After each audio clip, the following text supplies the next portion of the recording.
не просто так, не будет сидеть в наших тюрьмах, получать высшее образование, как они до этого делали. А те, кстати, террористов, которых поменяли на наших заложников, они не хотели уезжать из тюрьм. Они говорили, оставьте, мы готовы делать все, что угодно.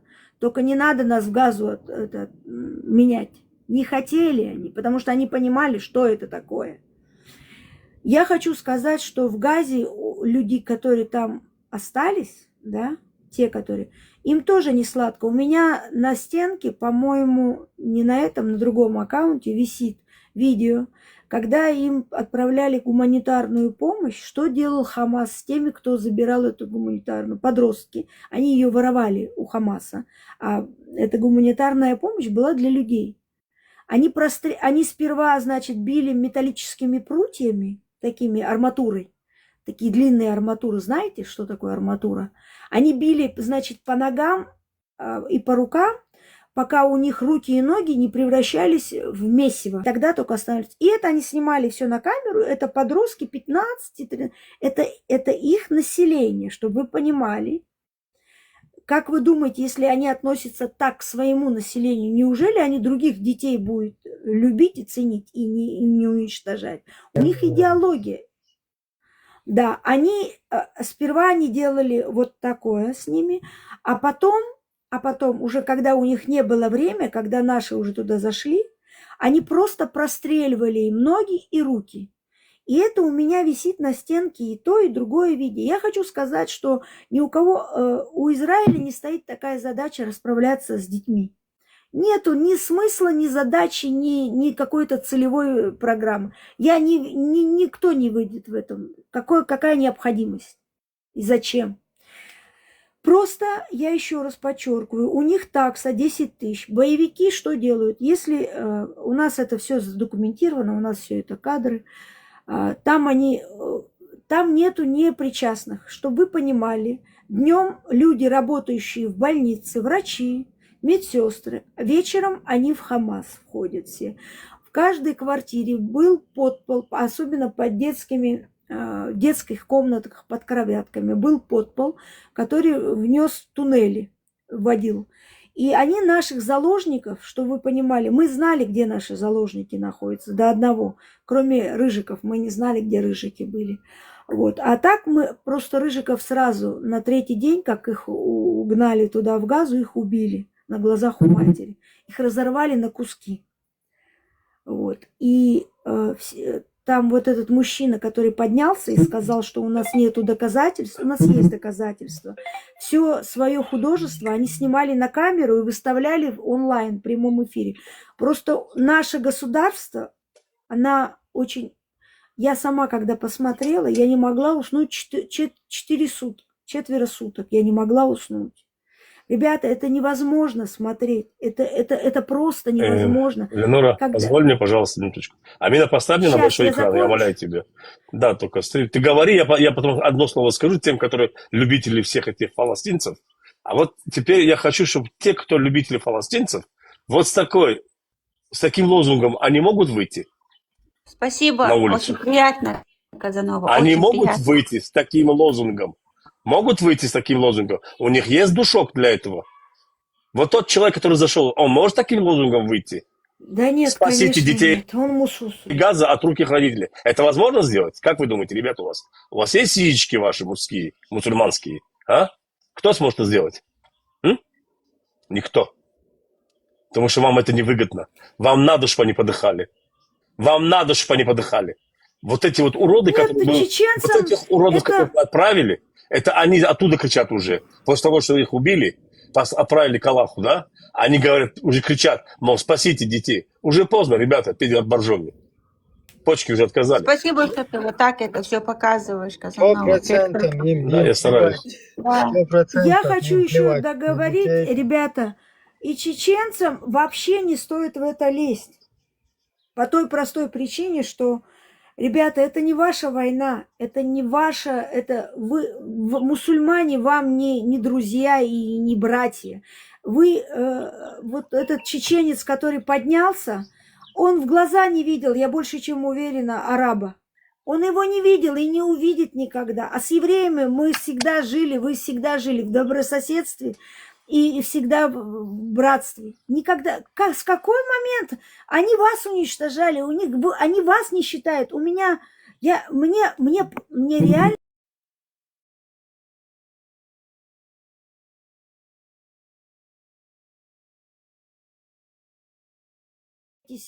от всего Кавказа.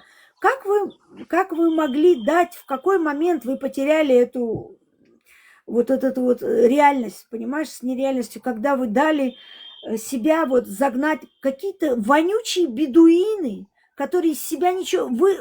Если бы вы увидели, у меня был опыт общения и с саудитами, и с газовиками, и с иорданцами, ребята, и с этими, египтянами. Ребята, это мусор человеческий. Вы не представляете, это такая нечисть. Я их людьми даже назвать не могу. Я не националистка. Ну, если ты с ними пообщаешься, ребята, противно, что эти животные называют себя людьми, что они сношаются с матерью, и это все описывается у них в хадисах. Если ты переспал с матерью, если так случилось, что ты переспал с матерью или с сестрой, у них ничего за это не бывает. Тебя пару раз палками ударит, и все, ты прощен. Это норма поведения. Я уже не говорю, что они детей это насилуют. Об этом уже... У них между собой взаимоотношения... Это жути подобное, ребята. Вы не понимаете. Как-то показывали с Газой ребенка, у него нет позвоночника, и он такой весь, очень большой живот, и они выдавали, что он от голода такой был. А это генетическое заболевание. Он родился от родного брата и сестры. Понимаете? Он родился от родного брата и сестры. Вот и все. И потом его лечили в израильской, а там бесполезно, там это генетическое вырождение. Вот и все. Вы не понимаете, с кем вы идете. Вы мусульмане, я хочу вам сказать, вы нам спасибо должны сказать, что мы эту нечисть сдерживаем. Мы, евреи, еврейское государство, сдерживаем эту нечисть. Потому что сегодня они пришли к нам, завтра они придут к вам. Чтобы вы себе даже не думали. Они уже у нас бывали, они же были уже у нас. Да, конечно. Но они у вас не все были, они у вас эмиссары были, там горстка. И чего они натворили? Леонорочка, и еще раз скажи, что они в Турции сделали. 7 лет и 15 лет девочки. Те, которые приняли этих беженцев, с палестинцев в Турции, что они наделали? Насиловали. Своих да. же мусульман, своих же. Да они не считают, арабы, вы не понимаете идеологию арабов. Эти бедуины не считают людей, других мусульман за людей. Они считают за рабов вас. И они этого не скрывают. Они не считают вас за... Я не понимаю, что мусульмане там 5-ю точку рвут за братьев в Газ. Они вас не считают за братьев, чтобы вы даже себе не думали об этом. Это миф. Они не скрывают. Вы не представляете, те в ИГИЛ люди, которые из Кавказа, из Чечни, которые приезжали в Даиш. Здесь, кстати, в ТикТоке несколько баб, которые вербовщицы в Даиш. По сегодняшний день они занимаются вербовкой. И многие чеченцы и ингуши, которые даже не подозревают, общаются с ними. Вот только Ханифа все знают. Ханиф 3 дня назад выступил, что он, оказывается, не знал, что всем его травили на евреев, на яхудов, ему какой-то еврей помог в каком-то вопросе, я сейчас не знаю, но Ханифа все знаете, это конченый наркоман. Представляешь, кого оскорблял Ханиф? Этот же еврей помог ему пришло депорт, и он должен был покинуть страну и переехать в другое место. И представляешь, помогли ему не чеченцы, а евреи, которых он же оскорблял. Он прямо это сказал, что ему теперь стыдно, типа. Да, и он сказал, что он вообще его натравливали на яхудов постоянно. Да, и я хочу сказать, ребята, здесь в ТикТоке, чтобы ни у кого не оставалось сомнений. Здесь несколько сидят конкретно людей, которые вербуют очень многих людей. Люди даже не догадываются. На мусульманской вот этой его байде, они под шумок мусульманства, они и очень многих Даиш, которых, я хочу сказать, по отношению наши у нас есть служба, которая отвечает на границе с Египтом. Очень много, в проституток продавали там за 3-4 долларов. Девушек, чеченок, ингушек, дагестанок, узбечек, казашек продавали за несколько долларов в Газу.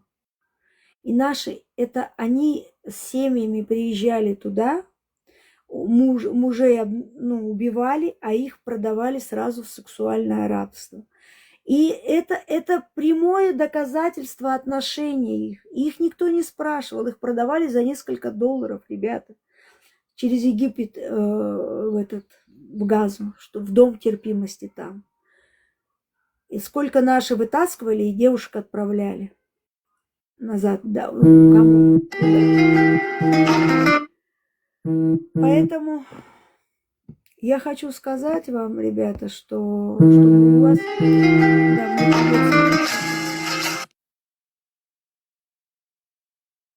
Ibrahim, in nachtske historie alle guater zohut. Kataos is het nog zo aan die wistgelboog. In Sarua Machiller is Ну, wistgelboog. ему скинуть могла бы этот ролик, я сейчас... Дикду, ха. Картинку у меня в Сендлере заходите, и она есть там. Сендлер. В моем аккаунте, где написано Сендлер. Можете... Я сейчас с этого аккаунта зайду. Амина, подними меня. Посмотрите и заходите туда. Хорошо. Да. Она есть. Это, кстати, знаешь, что мне помог? Это Элли мне помог. Элли сделал это. Окей. Сейчас. Я тебе сейчас зайду с аккаунта Сендлер. Хорошо, я подниму тебя, хорошо. Аминочка, можно слово? Да, пожалуйста, Ниргал, конечно. Я там Подожди, Ниргал, нахская история. Асху модератор лон, доступ к трансляциям. Они еще вырез, яйца нахская история. Диктуй, пожалуйста, говори. Первое, я тебе сейчас сюда скинул, что мне этот Хайван Юнгнов писал. Там почитаешь. Я его сегодня знаменитым сделаю. Вот. Второе, что касаемо Халита, который сюда заходил. Почему вы нас так, мусульман, ненавидите? Значит, объясняю. Я как представитель двух народов, по большей части одной семитской нации я принадлежу, по меньшей части армянской нации принадлежу. Я этнический ассирийц. Эти два народа столько горя от мусульман хлебанули, что тебе даже вот в кошмарном сне не представить. Это первое.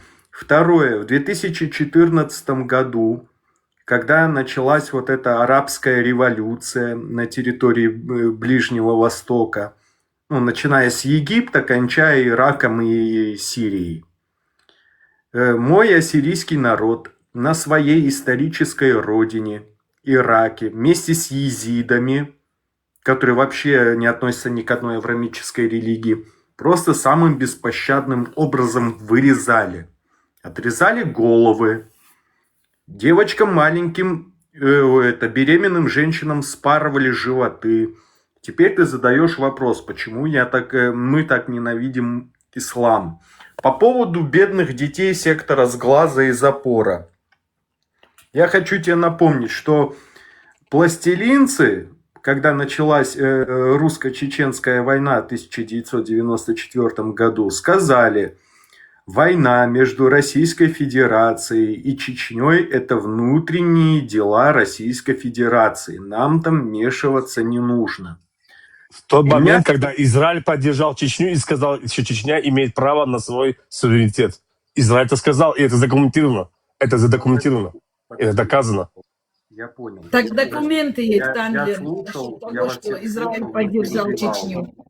Ребят, я вас всех слушал, не перебивал, дайте мне закончить.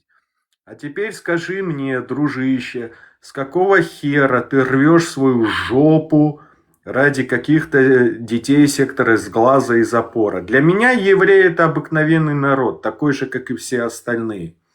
Ничем не лучше и не хуже. Но ты и тебе подобные, ну я не знаю, может ты реально наивный дурачок, но с чистым сердцем, такие тоже бывают, воздвигли этих евреев в ранг какого-то, я не знаю, вселенского зла. Ты сначала спроси своих бледей арабов, какого хера они в 2014 году резали ассирийцев. Ты спроси у своих бледей арабов, какого хера они резали езидов, наших братьев. Какого хера они...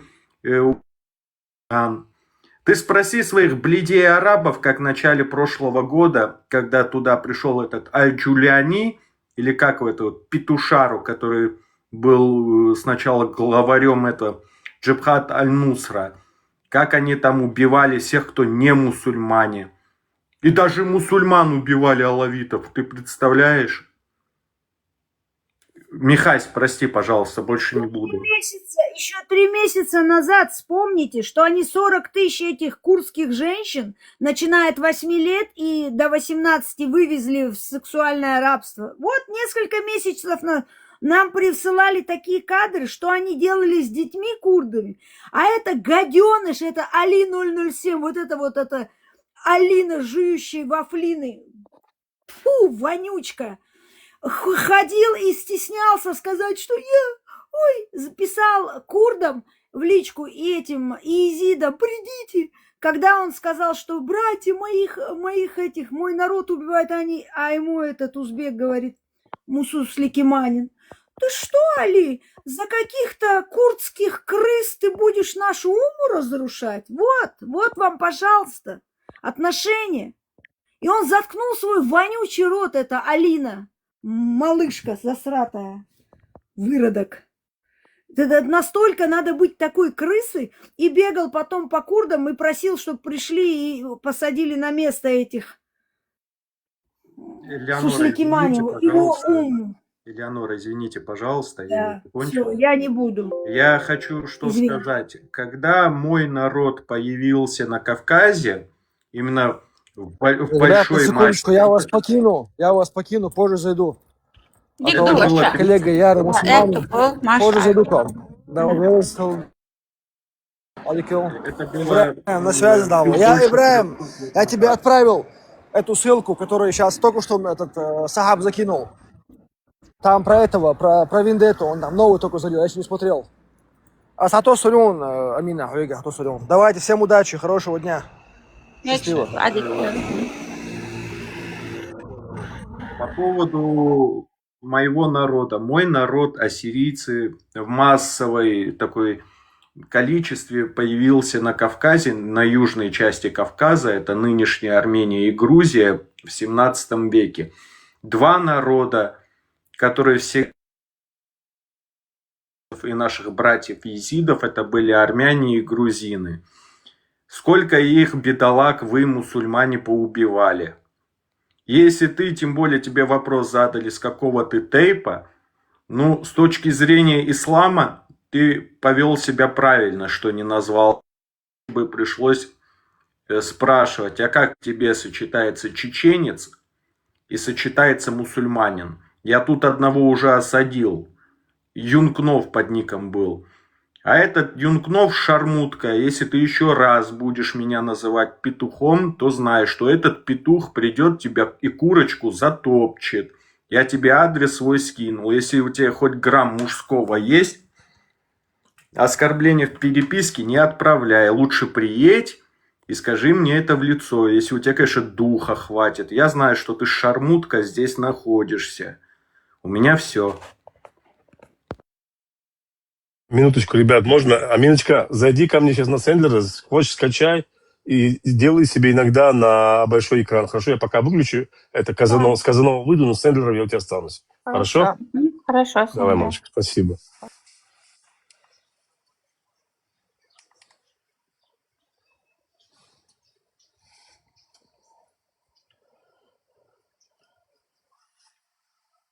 Ну, что рассказать про Ханифа? Меня позвал к себе, значит, Олег, привет, поднимайся, если хочешь. Меня Сайфулла Ауслендер позвал, типа, хотел меня наставить, что такое, там шла нотация, туда пришел пуля в сердце Яхуда, да, у него ник, у Ханифа.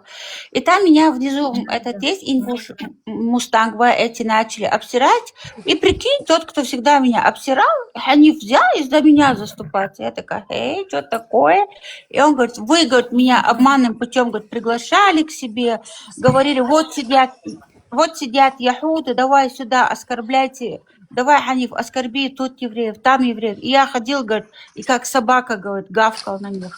И когда я оказался в такой ситуации, его слова, это Леонора, и он говорит, Да, я слышала. когда оказался такой Цендлер, можно я твой звук отключу? Да-да-да, Пожалуйста. отключи, извини, отключи. И он говорит, когда я оказался в ситуации, говорит, то есть у него 3 раза было отказано в стране, где он сдался, и он должен был переехать в другую страну. Он эти страны не назвал. И он говорит, когда я туда уезжал с семьей, у меня вообще говорит, ни копейки не было. Когда это было? Эта девушка спрашивает, я не помню, я такие вещи не запоминаю. У меня 3 каждый дня день... назад это было. 3-4 дня Да, назад это тут было. война каждый день, я не все запоминаю. Так вот, и он говорит, тех, которые я... Записи этого эфира. Такие... есть у тебя, Леонора? У меня нет, но у людей есть. Все. И он говорит, там, где я ходил, говорит, так грязно, так пошло, я их оскорблял, говорит. И тот же еврей, которого я обсирал, оплатил мне эту дорогу, он сказал, вот так, эту дорогу, мне и моей семье. Благодаря этому еврею, который я ходил, оскорблял, я перебрался в другую страну, говорит, и сдался тут. И мне сегодня стыдно, говорит, ни один чеченец, говорит, это не сделал, а сделал тот еврей, которого я лично оскорблял, он сказал.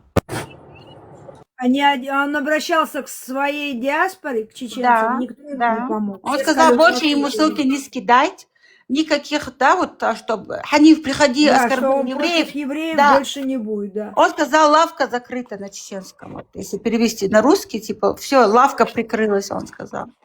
И сказал, Амина, прости. Можно я расскажу, Леонор, пожалуйста? Он говорит, прости, говорит, Амина, Алис Гуд. Он говорит, я тебя обсирал, когда ты вначале начала ходить. Помнишь, я изначально начала у графа сидеть граф, я, вот этот Штирлиц, да, помнишь? Да, я столько оскорблений в твой адрес сделал. Он попросил у меня прощения. И я попросила. Я его сыновей проклинала. В общем, мы в тот день друг друга попросили прощения. Прикинь, других это задело, Леонора. Один чеченец пишет, говорит, обрадуйте евреев, говорит, представляешь?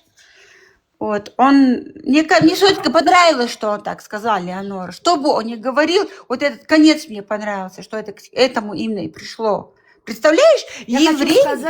Можно, Леонора? Амина, Смотри, еврей, которого этот Ханиф оскорблял, сделал так, что этот же Ханиф на весь мир публично в эфире попросил прощения, понимаешь? Вот это и есть. Вот такой народ и достоин, чтобы у них свое государство и свой флаг висел над их городом. Я извиняюсь, я хочу сказать, еврей, даже есть такие записи в Торе, ему не важно, какой народ, какой нации. Если надо помочь, еврей всегда поможет. Это еще... Представляешь, Леонора? Ой, Тома, он их детей проклинал. Да, он проклинал детей евреев, которые даже у матери в утробе. Я свидетель этому. Да. И этот еврей, там, понимаешь, у него несколько детей. Перевести с этой страны нелегально в другую страну сдаться, это несколько тысяч баксов, чтобы вы понимали. И тот еврей, кого он обсирал, ему оплатил эту дорогу, ребята. Это респект, понимаете вы? Амина, бабусу подними, только ты можешь его поднять, потому что он приват. Да, конечно. Я хочу сказать по поводу этого Ханифа. Да, я с ним тоже очень много сталкивалась. Вот у меня очень много было. Я хочу сказать, что Ханиф был конкретным бобиком Алхаста. Алхаста, вы помните? Да. Вот, Алхас всем этим, это его сподручное, а Малика это его сподручное, чтобы вы понимали. Я вам сейчас рассказываю. У Малики хранится архив Алхаста. Весь компромат на всех кто взаимодействовал с ними в ТикТоке, у них хранится у Малики. Вот. Малика строго бегала под Алхастом. Алхаста посадили в России. Вот. Не будем говорить, кто этому Хоть поспособствовал. бы он пожизненно там сидел. Аминь. Ну, я думаю, так оно и будет. Ты понимаешь? Слишком он многих людей Он пообменял. публично сказал из-за того, что я один раз первый в своей жизни, помнишь, у меня ник был Киллерман. Я же тогда радикальная Да. была, вся ваххабисткой Да, была, да. помнишь? Я очень благодарна вам. Я приходила на ваши стримы и потихоньку начала открывать свои глаза, насколько я была этим завербована, Леонор. Вы же помните мой аккаунт, какой он Да, был раньше, помню, буквально помню. 2 года назад. Так вот, этот Ханиф сказал, что моя мама гуляла, и я ублюдок родился, да, типа. Вот эти слова я ему никогда не прошу. Да, это тот. Ну, он свое получит. Не только ты одна. Я хочу сказать в отношении этого Ханифа. Сейчас вместо него пришел его двоюродный брат, прокурор, чтобы вы все знали. Это гнида трехрублевая. Здесь в ТикТоке вот Ягозит. Ну, на него тоже найдем управу, нет проблем. Вот он ему успел скинуть какие-то компромат на кого-то, на чего-то, он там кому-то угрожает, этот прокурор ходит. Под ником прокурор это Ингуш, родственник этого Ханифа. А компромат у этой Шмалики. Вот. Это я так. Вводное вступление на всякий случай, чтобы, если кто не знает. Почему я называла этого Бобиком, как его? Алхаст, а Бобиком Ханифа называла, потому что он бегал под Алхастом. И где нужно было гавкать, он ходил и гавкал. Ну, сейчас, слава богу, не все он свои мозги анашой выкурил. У него мозгов хватило вовремя остановиться.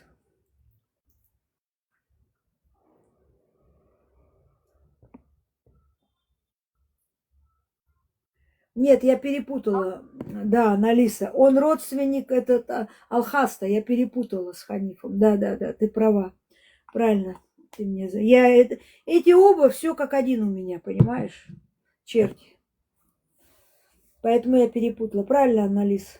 Ты меня поправила.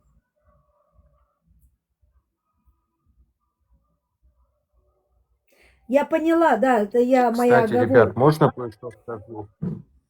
Да, конечно.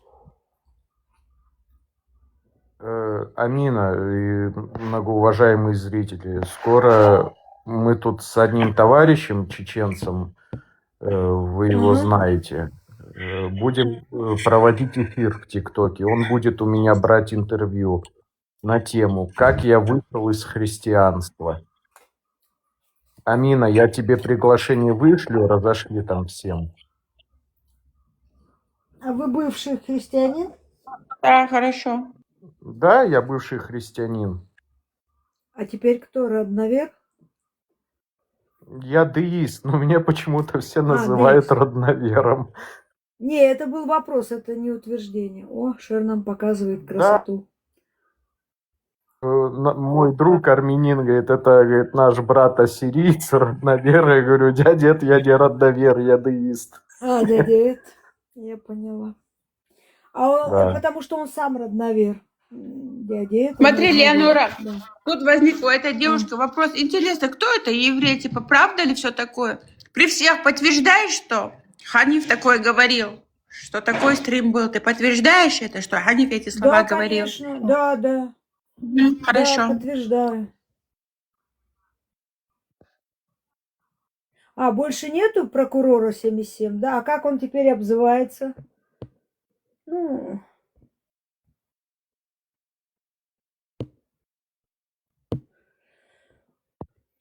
Это персонаж прокурора, он родственник, я знаю, Алхаста. Алхаста, звездораста. Да. Алхаз еще та сволочь. Алхасты – это населенный пункт на территории Ингушетии, на территории Сунжинского района. Еще имя такое есть. Алхаст. Звездораз. Алхас. Не Алхас ты, а Алхас. Ладно, ребят, всем большое Хороший. спасибо. Аминочка, большое тебе спасибо. Удачи тебе в твоем деле.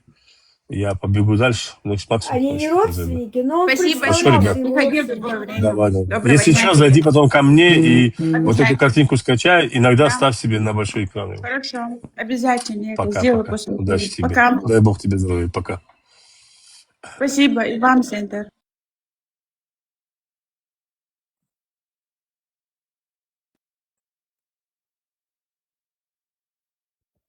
Аналиса, а кто Так он? что, он чеченец, Анлиса? Я думаю, он Голга, Леонора. Правда? Привет, Анлиса, Нет, как твои дела? Алхаст, нет, Алхаста, да, он Галга, ну, это Сингуш. Так он же, А, она же вот прокурора. нет, она сейчас, прокурор, он чеченец, она говорит, а не ингуш. Нет, он Алхаст, да, он ингуш был. Подожди, Ну, Мустанг говорит, как чеченец? Вау, мне говорил Голга, да, и да. Голга. Он очень сильно оскорбляет меня, Леонора. Он говорит, я черное пятно чеченского народа, представляешь? Алхаст ингуш, я знаю. Так Но он Мустанг представляется, рядом живет. Он говорил, тебе считанные дни остались. Это было еще 1,5 года назад. Бельгия от меня 40 минут. Что-то долго он ко мне едет, Мустанг, блин.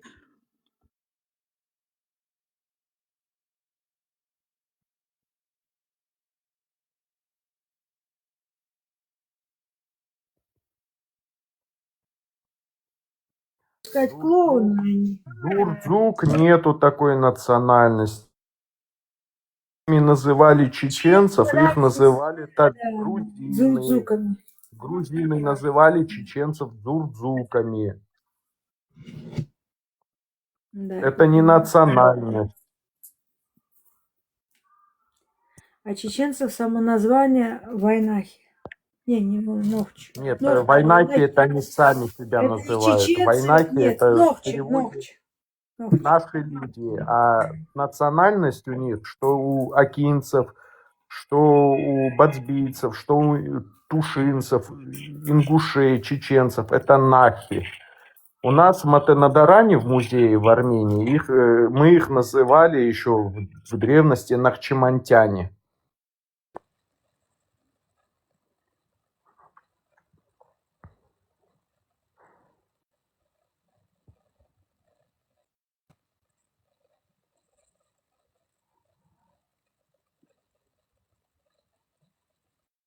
Название Нохчи, я так и сказала. Не, вы сказали вайнахи. Вайнахи это они себя внутри так называют, когда видят друг друга. Они все, и ингуши, и чеченцы, это все вайнахи. А Да, чеченцы совершенно верно. называют себя Нохчи, а ингуши Галги.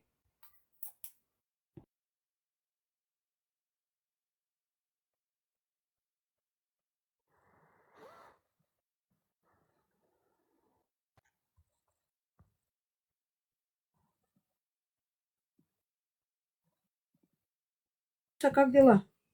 А бабусь?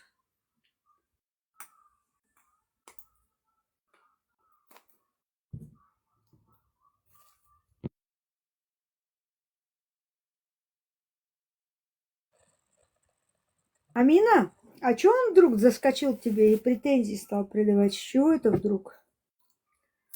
Вы где-то с ним Кто? ругаетесь? Вот этот черт, из-за которого все. Подожди, у меня тут много врагов. Кто именно? С которым я, ко мне, что я агрессивная. Про Халида? Да. Халид, что ли? Мне кажется, он и есть Гузар. У него много аккаунтов, понимаешь? Нет, это не Гузар, но у него похожий голос. Его Может отвадить? может даже его брат тоже такой же араб. Но это точно не он. У того всё, немного этот самый, и тот еще тупее Гузар. Тупой, эти теории. Кстати, уважаемые братья, вы же не забывайте, что когда вы будете избираться на пост президента Чеченской Республики Ингушетия, Чеченской Республики Ичкерия, вы меня назначите министром финансов. Ты знаешь, сколько там будут баллотироваться? Ой, мама, Ну, не это горюй. сейчас вообще-то негативно было. Понятно, что это сарказм, там шутка. Ну, как бы тут таких целей, Я таких этого обещаю нет. Тут еще огромные далеко до этого. инвестиции, денежные вливания в вновь созданную республику.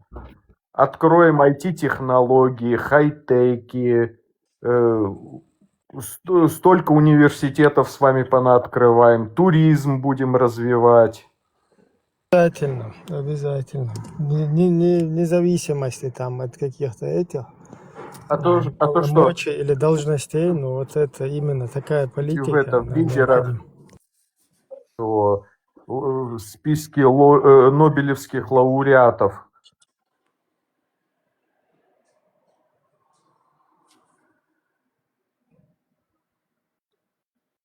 До этого нужно вот информационно каким-то образом достучаться до людей. И вот то, что им вливают, вот эту пропаганду, должна быть антипропаганда, которой, вот, к сожалению, почти нету.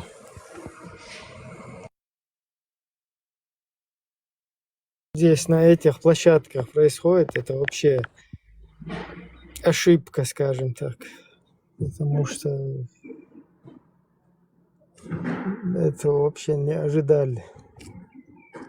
Все должны были вот так вот смирно, там, боясь друг друга, короче, шугаясь, даже я бы сказал, друг друга, сами как бы, ну, каждый являться в то же время и полицейским нравов, да, полиция нравов. И вот так друг друга давить, шугать, как ты можешь, как ты это сказал, это невозможно там. Субханаллах, ничего себе. То есть вот эта тема, ее очень хорошо сейчас начали. Вот это табу прорвалось. Вот надо просто включаться в это самим чеченцам, нашим соотечественникам, потому что за них никто не придет и ничего не будет делать. И вот это вот бездействие, оно ни к чему хорошему. Да понятно, что угроза, там все такое, это все 100% есть. Но само по себе лучше не станет. Если вот так будет продолжаться, то, короче, конец будет плачевным.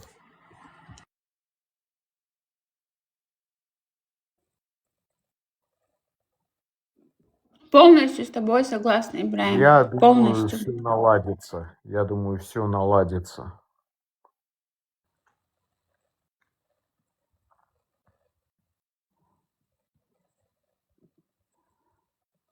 О, Нергал, ты слышал такую пословицу? Не все золото, что блестит. Просто вы не знаете, за руинами, высотками Чеченской Республики, что творится внутри.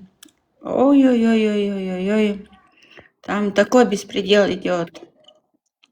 Мне очень больно и очень обидно за свой народ. Многие говорят, да, народ сам виноват. Я думаю, что народ, наоборот, они боятся, понимаешь? То если выскажешь свое мнение, тебя на бутылку сажают. Смотри, у нас есть такое село, старое Гойты, есть Гойты и старое Гойты село.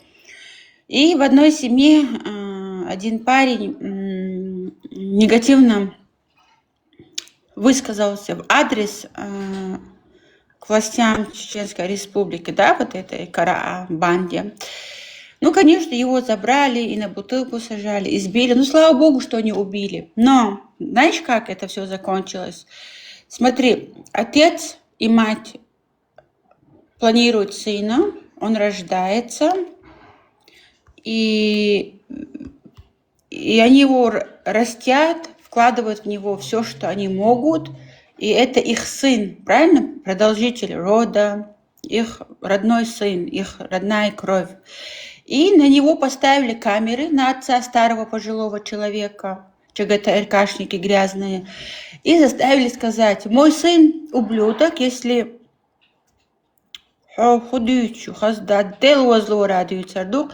И этого старика поставили, поставили камеры и заставили сказать: мой сын ублюдок, незаконно рожденный, так как мой сын очень плохо ведет, и мой сын черное пятно и позор нашей нации Чеченской Республики, я от него отвлекаюсь. Когда такое было, чтобы отца... Как можно заставить отца отказаться от родного сына? Скажи мне, пожалуйста, Ниргал, это нормально?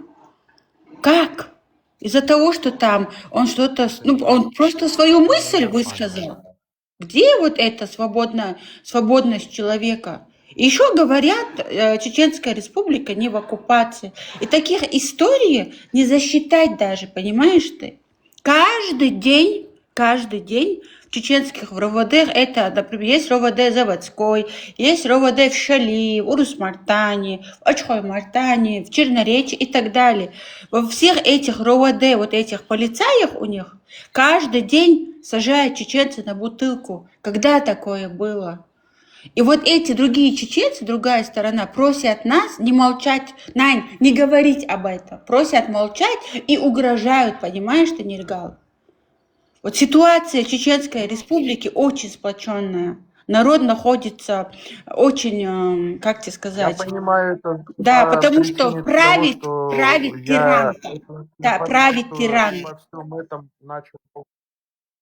Послушай, я понимаю это все почему, потому что информацию, то, о чем ты говоришь, я это начал получать от твоих земляков, которые Да, Ниргал, являются у ну да, меня я друзьями. расскажу же, подожди, я же не докончила свою Да, мысль. тут извини, меня тормозит просто. Да, пожалуйста. И, то есть, был такой один момент. Есть такое село на чеченском, это Пхидиюрт. Ну, такой, как и даже на русском, не знаю. Ну, в общем, это в сторону Веденского, да, вот такого районе, там дальше Ведены, там, где чеченские горы, находится такое маленькое поселение, село. Село на чеченском называется Пхидиюрт. И эту историю рассказал один, который быстро взял семью и покинул Чеченскую Республику, моему брату. И вот так я про эту историю знаю. Я знаю, что эта история достоверная. Вот. Бывает, в селе открывает дакан, это типа клуб открывает, да, в селах типа обычных. И там открыли, вот открытие клуба было. Это 2008 год. И, конечно, туда приехали вот эти на своих ЖЛ-машинах, шуф-шуф-шуф, вот так прилетели караашники. Ну, там обычные танцы были, манцы. И туда пришла, вот бывает молодая женщина с маленьким своим ребенком. И, видимо, она понравилась. Ее забрали вот это ДК там же внутрь, совокупляли с ней, привели ее мужа, отдали приказ и сказали: мы с ней только что совокуплялись, но если ты с ней разведешься, или вот из-за того, что мы с ней совокуплялись, ты ее ударишь или оскорбишь, ему показали вот такой стечкин и сказали: вот эту пулю мы засадим тебе между глаз. Ты меня понял? Да. Бери жену и уходи. Представляешь, как ты можешь вот так вот взять чужую жену и овладеть ею? Это нормально, скажи мне? Там находится ситуация очень страшная, понимаешь? И мне очень больно за свой народ. Я думаю, что мы и так настрадались, Ниргал, и мы это не заслуживали на сегодняшний день. И мне очень обидно, что мой отец тоже отдал свою душу за свою родину, да, за свой народ. Была бы моя воля, я эту душу отдала бы за свой народ. Я просто взяла бы вот так, отдала бы свою душу, чтобы спасти свой народ. Потому что он этого не заслуживал. Мы многое пережили, понимаешь ты, многое. Вот ситуация чеченского народа находится в очень сплоченном состоянии. Очень. И я наблюдаю, и мне больно просто. У меня душа мое сердце льется кровью, но делать ничего не могу. Когда мы поняли, что ситуация доходит, что каждый должен сказать «Ахмад сила», А отца моего убили, братьев посадили, мы эмигрировали сюда. Так надо было, потому что мы не хотели кричать «Ахмад сила». Мы никогда это не говорили. Я всегда говорю, пусть мой язык отсохнет. Аминь, чем я это скажу. Ни тайно, ни явно, понимаешь ты?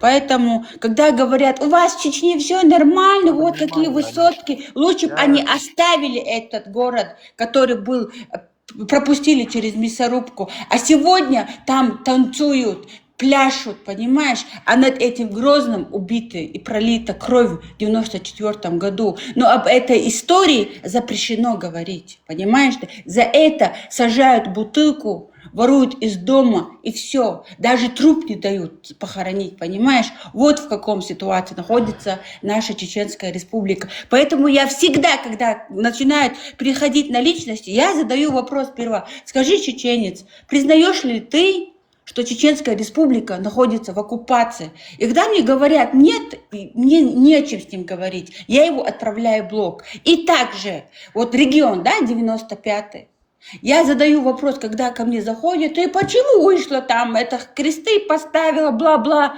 Я задаю вопрос, скажи мне, пожалуйста, почему у тебя стоит 95? Это наш регион, Дуйхан. Откуда? Знаешь, это 95-й регион. Когда Путин сжег Чеченскую Республику дотла после 2 геноцидов, пожалуйста, набей в гугле история Чеченской войны село Самашки, а потом набей село Алды. Там заживо сожгли детей. Понимаешь, заживо.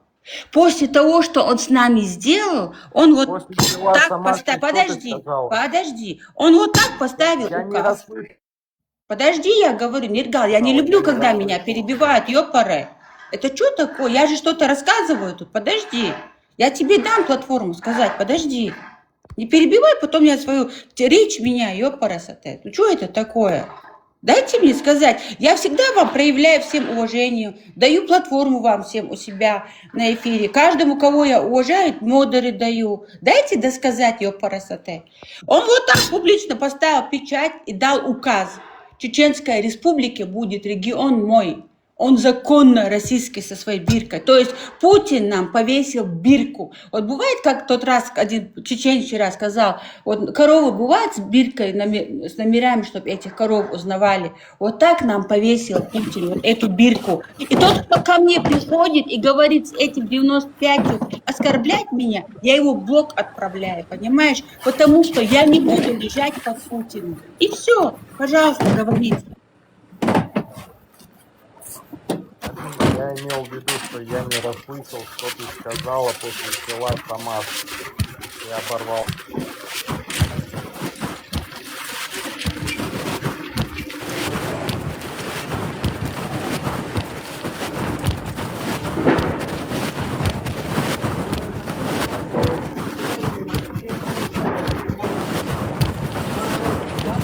Ибрагим, 15.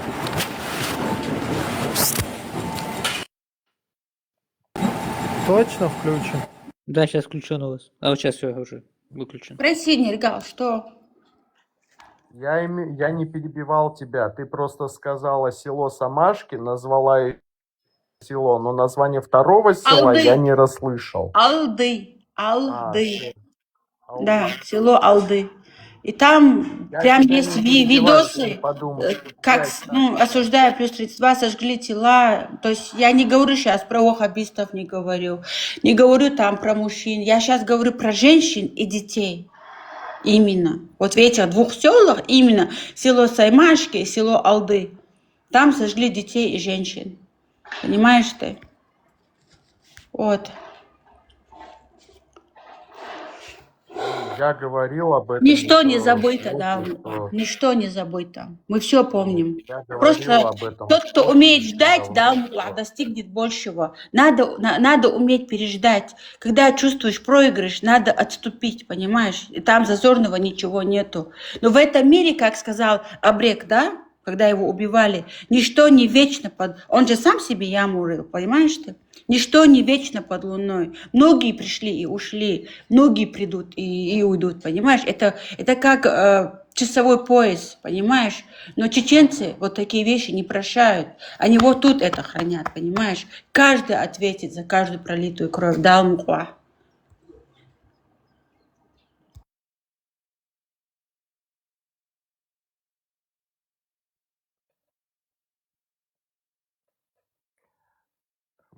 вы с Локи на эту тему общались, я об этом, что самый главный выгодополучатель того, чтобы Чечня стала, это была Российская Федерация. Во-первых, Чечня – это территория Кавказа, территория нефтедобываемого региона. Если дать народу самостоятельность, то есть дать им образование качественное, то они захотят стать самостоятельными. Зачем их делать самостоятельными, когда проще их сделать, ну, извините за грубое слово, стадом баранов? Вот это вот добивалась все Российская Федерация. Вся эта шушера арабская, которая во время двух русско-чеченских Вот войн... именно, вот через эту арабскую религию, через вот этот ваххабизм нас и использовали. Потому что когда не было ваххабизма, чеченцы, простые чеченцы выиграли первую войну, кстати. Но Путин, он все рассчитал. Переждал 3-4 года. В 94-м Чечня эту войну выиграла, и он ждал, и потом уже привел войско в 99-м году. Он все рассчитал, он все считал от А до Я. Он использовал нас через эту арабскую религию. Это и есть причина, я что ненавижу. Я сама была вербована этой религией когда-то. Подожди, я оставляла там у себя фотки. Для меня героем был Шамиль Басаев, Ахмад Авдарханов, потому что мне внедрили это, что ему отец погиб шахидом, что с кем он воевал, да, вот амир моего отца был Арби Бараев, например, да, все его знают как военный начальник или как его там. То есть, когда человек становится взрослым, смотрит, читает, я каждый раз убеждаюсь, что Чечню, да, вот наш народ использовали через эту религию. Когда в мое село Алханюрт привели вот этого конченого чеченца, зовут его Фатхи из Иордана, нас, которые остались чеченцы из Иордании, он у нас в мечети сказал: у меня 3 сына, 2 дочки, 5 детей. И родила мне этих детей моя двоюродная сестра. О, братья, женитесь на своих кузин. Когда он сказал, ему надо было вот так взять за шею, дать пинком под зад и сказать: ты не чеченец, ты не из нас. Ты кто такой? У нас на двоюродной сестре не женится и не дают рожать детей своей кузине. Пошел к черту отсюда. Ни одного чеченца не хватило ума, понимаешь ты? Поставить в свое время точку тогда. И вот поэтому вот в каком положении, потому что мы дали себя использовать, понимаешь? И вот к чему это все привело. Теперь мы из-за религии друг друга переходим на личности. Меня оскорбляют мои чеченцы и говорят: если ты не мусульманка, то ты не из нас, типа. Вот так вот. Вот до чего мы дожили. Дядет, здравствуй. Поднимайтесь, дядет. Я так рад вас снова видеть и слышать. Здравствуйте, здравствуйте, друзья. Маш Нойлер. Маш Вохов. Здравствуйте, дядя. Приветствую вас. Как вы? Спасибо, благодарю. Привет, Ибрагим. Привет, Ибрагим. Привет, Макс. Привет, Берга. Здравствуйте, дети. Привет, дядя. Хорошо, приветствую. Как вы? Давно вас не видел, Ибрагим? Да, очень давно. Да. Но иногда вижу на стримах. Это не 10 дней назад вас слушал, да. Пока в ТикТок переехали. Я тоже вижу это. Мне тоже здесь друзей нашел очень интересных. Из реальной жизни тоже. Да. Интересная платформа. Интересная. Можно здесь тоже полезным заниматься. Вот видео хорошие нахожу. Как у вас дела? Хорошо. Вот видео сделали названиями планет на языках. Видео сделали с названием месяцев, с названием дней недель, чтобы дети учились. Не забывали свои языки. Посмотрим, как получится. Получится ли нам сохраниться. Но вроде хорошо получается все. Ребята стараются. Умные ребята, есть хорошие дети, есть и среди чеченцев. Как Среди ваше всех. состояние здоровья? Ой, хорошо уже. Вот позавчера вот сделали этот имплант, там поставили, там оперировали. И вот еще лекарства пью. Да. Зуб сломался, я и так испугался, думал, в Ереван надо ехать. А оказалось, нет. Да, да, молодцы, здесь быстро сделали. Прямо за один день. За один день все сделали. Да, молодцы. Вот тут говорится, не имей 100 рублей, а имей 100 друзей. О.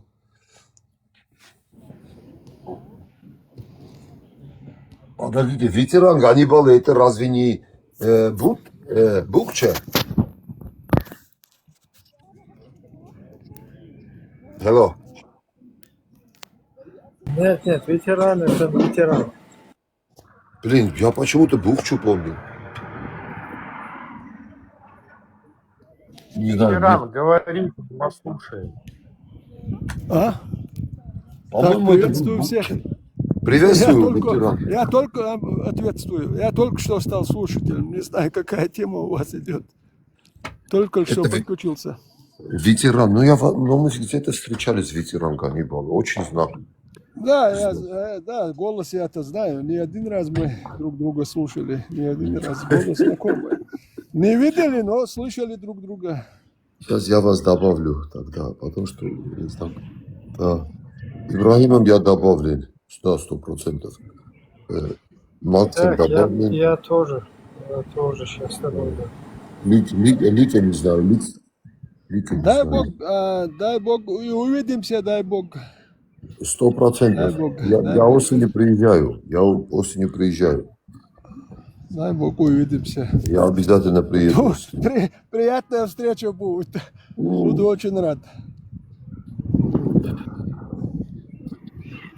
Это я осенью приезжаю. Всем сказал, всем, кого знаю, сказал, приезжаю.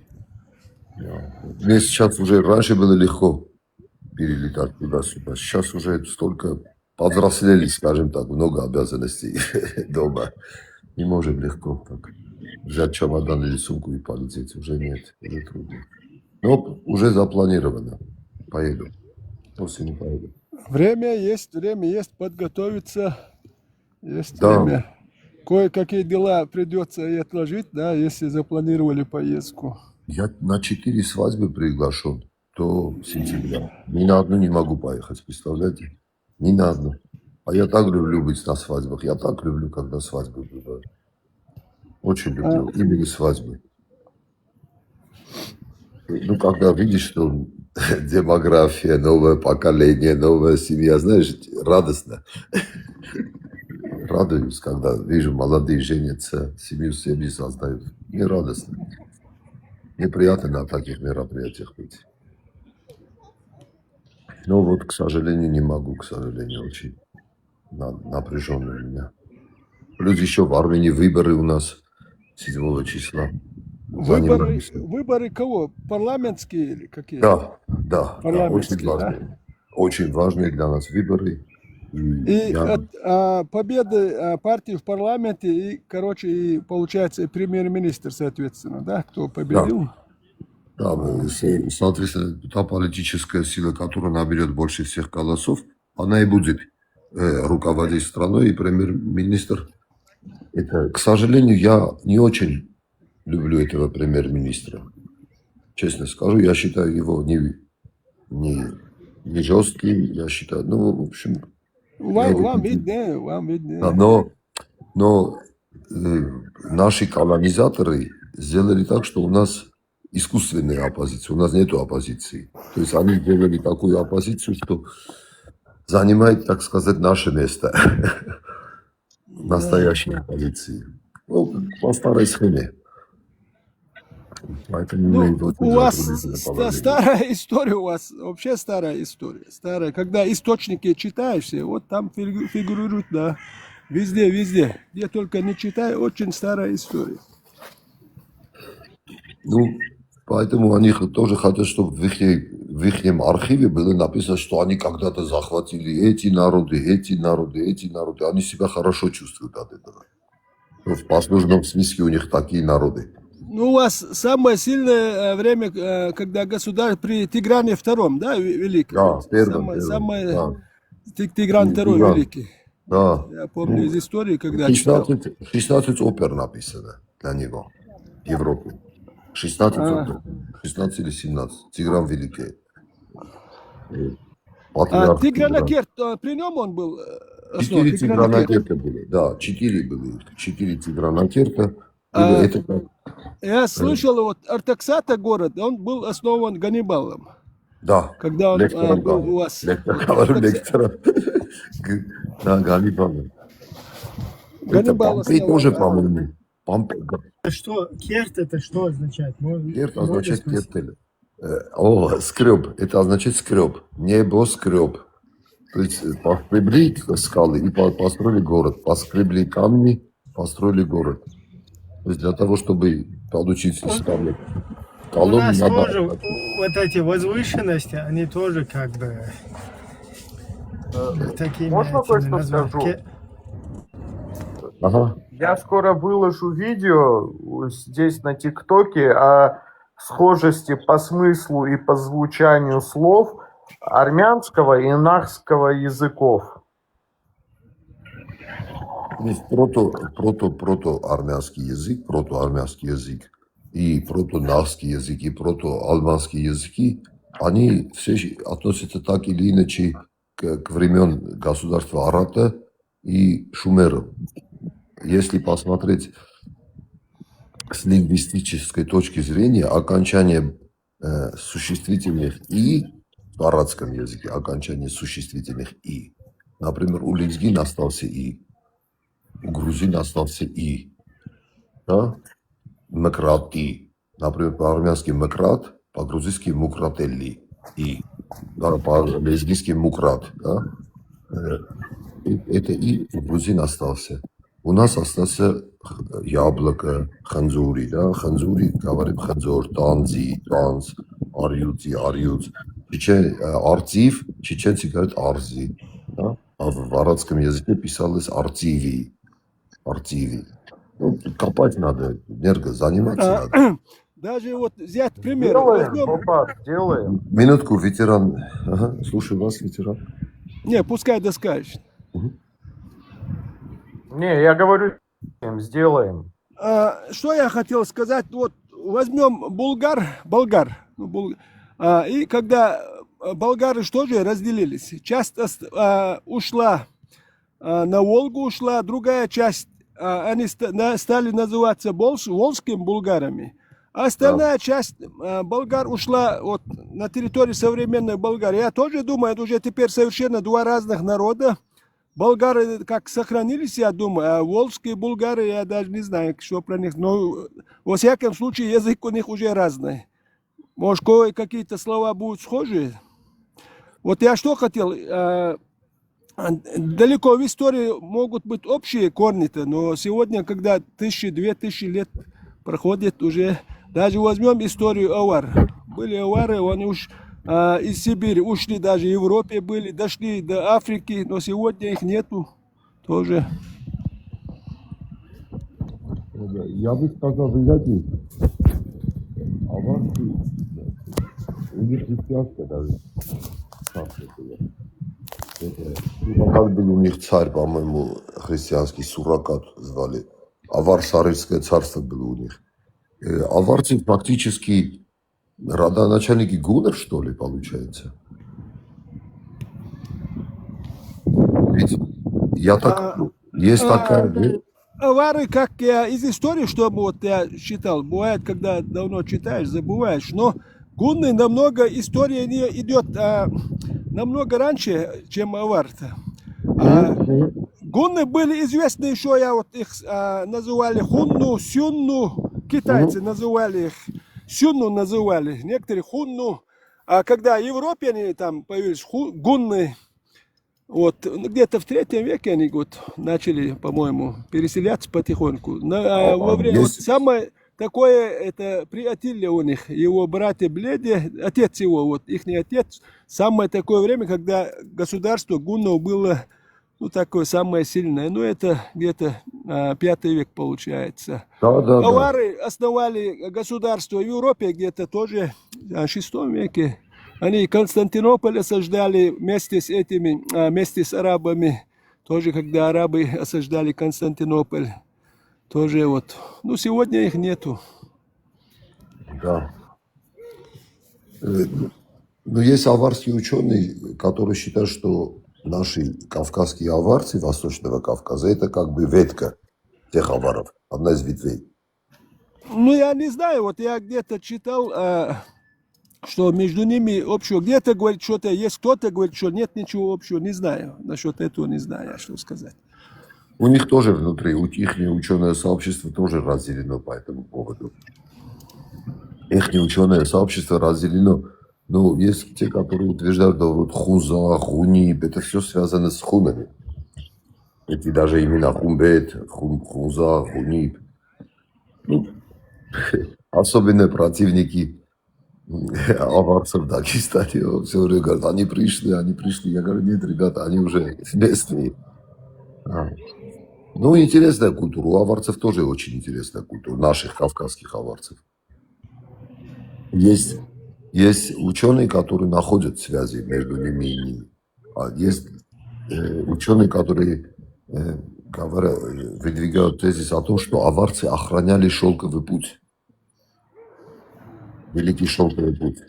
Шелковый путь, он разные времена по разным маршрутам проходил. Если где-то шла война, по другому маршруту, а их несколько путей было. Был путь, который севернее Каспийского моря, южнее был по-разному. Тут так, пути-то разные были. Да, совершенно Он верно. менялся в зависимости, тогда все время войны шли же. Вот когда была империя, допустим, стабильная, Персидская империя возьмем, потом Парфянская империя, приходилось, допустим, когда стабильно, потом уже другое государство, путь менялся, шелкового пути. Ну, одновременно было несколько путей. Совершенно верно. Макс, вы здесь, Макс? Можно вопрос вам? Ребята, как нам можно, вот, находясь в прямом эфире, посылать сообщения? Мне вдруг попросил файл поставить, я не знаю как, оставаясь здесь. Или надо выйти обязательно? Нет, я тут.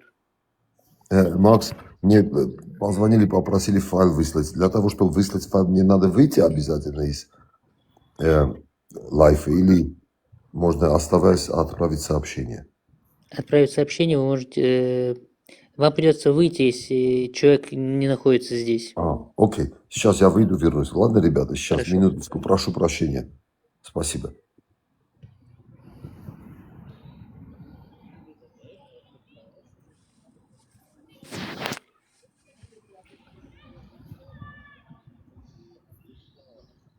Marş Walker veteran dedik de öyle. Huduvayga mok ay. Ela, da so okar park yahi ashuk olacak ya duy. Mal. Tamam pogod خزوين ما الخحش. Kurs وقتلر لوكش مت خلص جوية دي تخلص أكتان جمال خي مت ورواتر تيالوك مال خي أشوك صو. Да, марш. Лечение есть хуя. استعجب هم لي رسولنا يجوخيلش داتوريات دي الاشترت بيري خود دول چندو هو دو زيب نويسين يوم خلقشون مت دول. Пневмония, мячом ветеран.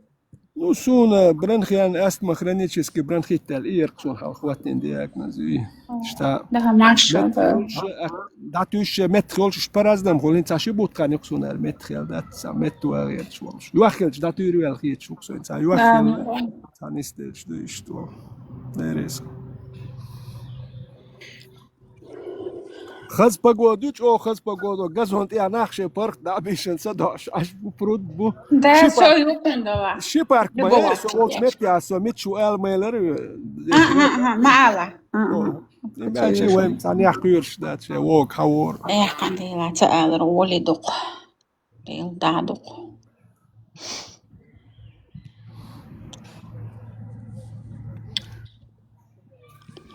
Прошу прощения, ребята, прошу прощения. С возвращением, детей. Да, спасибо, прошу прощения. Мне надо было срочно файл один отправить. Я сейчас Быстро хочу сюда на мою страницу информативные материалы загрузить. Поэтому мне помогают молодые ребята. Да, там файлы переводят, форматы. Языковые переводы делаю. Я сейчас занимаюсь, помогаю выборам в Армении. Ну, моим друзьям пытаемся пробиться в парламент. Посмотрим. Ветеран. Иваиню Эри Ереваня. Нохчи Ереван. Да. Иню луа гроба каштуака ива даюлаг مسهم أبلتي نوع تادي إدو حقبوخ نوختي إقاح بطرق أيضا ليش اللي تليني عم خير داتر تير يتسيدي عم خير داتر بوش هم شتوت متعت بيش خز بيست خلرق بركل спасибо дядя Эдел. В общем, هو شيء كيسنر أخش دعدل يريبان عشت بوخران شيء قوكير حلق. Огромная благодарность вам. Амина сейчас сказала. Всем ребятам, всем спасибо, все, что надо, как молодцы все. Спасибо всем. Дай Бог, что больше такого не произошло. Дай Бог, дядя Эдел. Вот вчера один парень пришел, чеченец. Всему есть причины. Надо обращать внимание на причины. Да. Причина есть. А мы на причины не смотрим, мы смотрим на последствия. Да. Причины надо искоренять, вот эти причины. Следствие. Это мы боремся со следствиями. Да, мы со следствиями боремся. Мы по хвосту бьем, ящерицы бьем по хвосту. Да, ящерица бросает свой хвост, а мы думаем, что решился вопрос. Да. Поэтому жалко, чтобы такого делать надо так, чтобы такого не было. Я почему говорю? Потому что у нас молодежь, мужскую часть возьмем половину. Даже нормальная девушка посмотрит на многих, она за них не захочет выйти, видя, что у них в голове.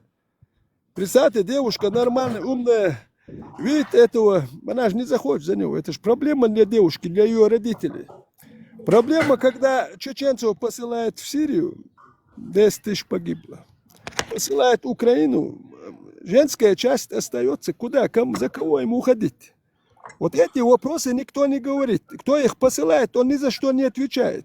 Он там скажет, где-то в хадисах, в Коране скажет, надо ехать. Он отправили 10 тысяч чеченцев.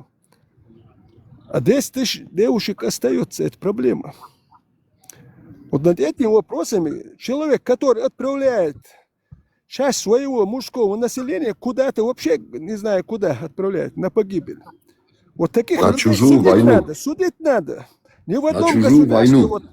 Да, на чужие войны. А это же будет и дальше продолжаться. Вот у нас эти проповедники и дальше будут. Их надо судить. Или пускай собрать их всех вместе, какую-то команду организуют, пускай воюют. Никто не поедет туда. Кто поедет, на второй день вернуться.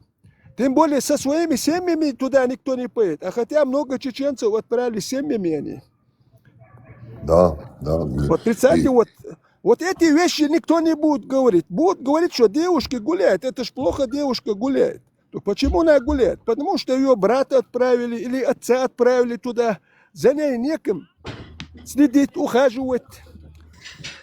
Вот эти причины. А эти вещи говорит, почему 10 тысяч отправили? Вот когда ты начнешь говорить, ты наживешь врагов себе. А когда ты там какую-то девушку начинаешь, это тогда легко. Ты там героем становишься. Вот видите, операцию целую организовали. Получается, ты здесь переживаешь за свой народ, когда хаешь девушку. А когда ты 10 тысяч человек отправляешь, такие вещи говорить опасно.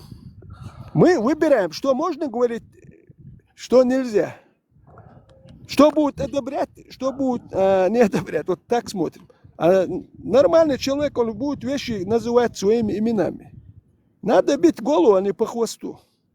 Вот участник пишет, муж умирает, потом жену по кругу пускают. Вот, пожалуйста. Вот, пожалуйста.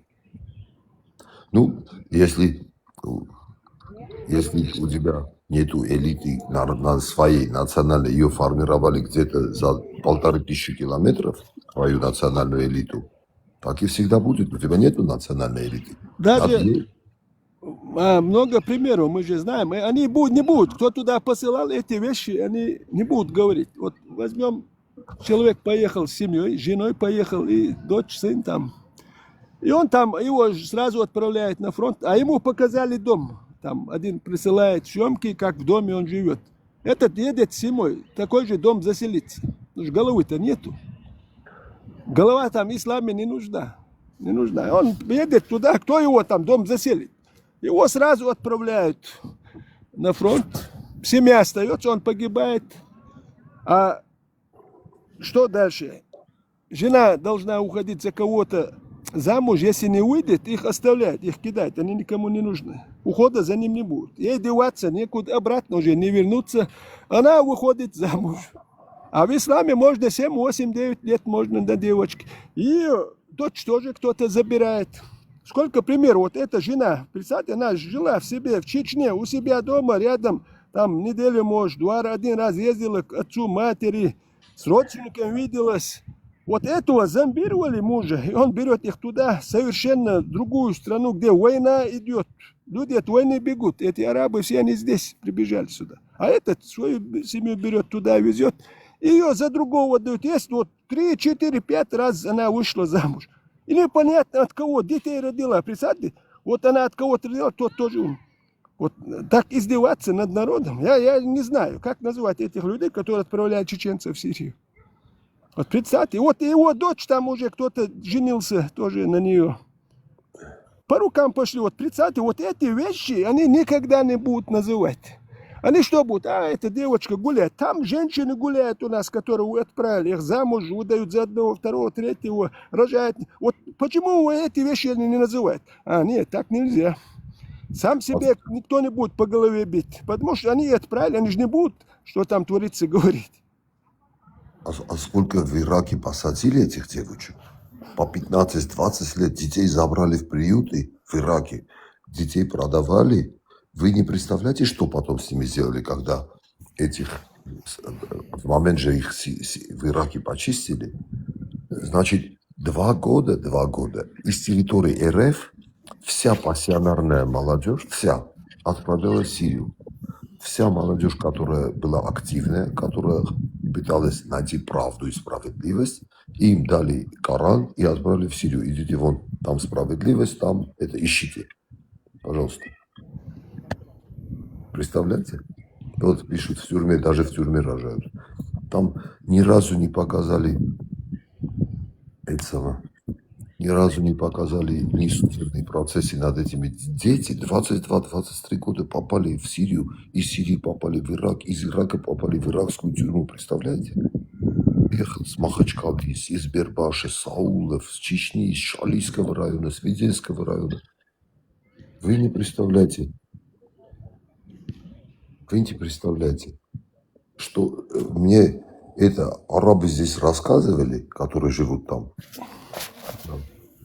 Страшно говорить, со всего, с Китая, с Афганистана, со всего региона присылались люди в Сирию в течение 2 лет через Турцию.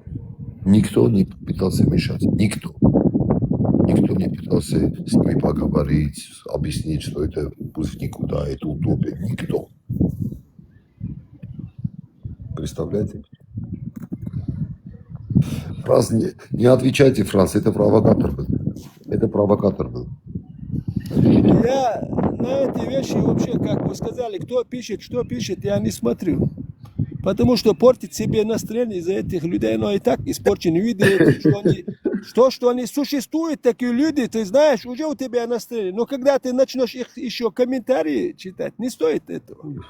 Не, он забанен уже, забанен. Надо быть выше надо быть. Не надо... Дядя, вы тоже модератор здесь, вы тоже Да, забанил уже.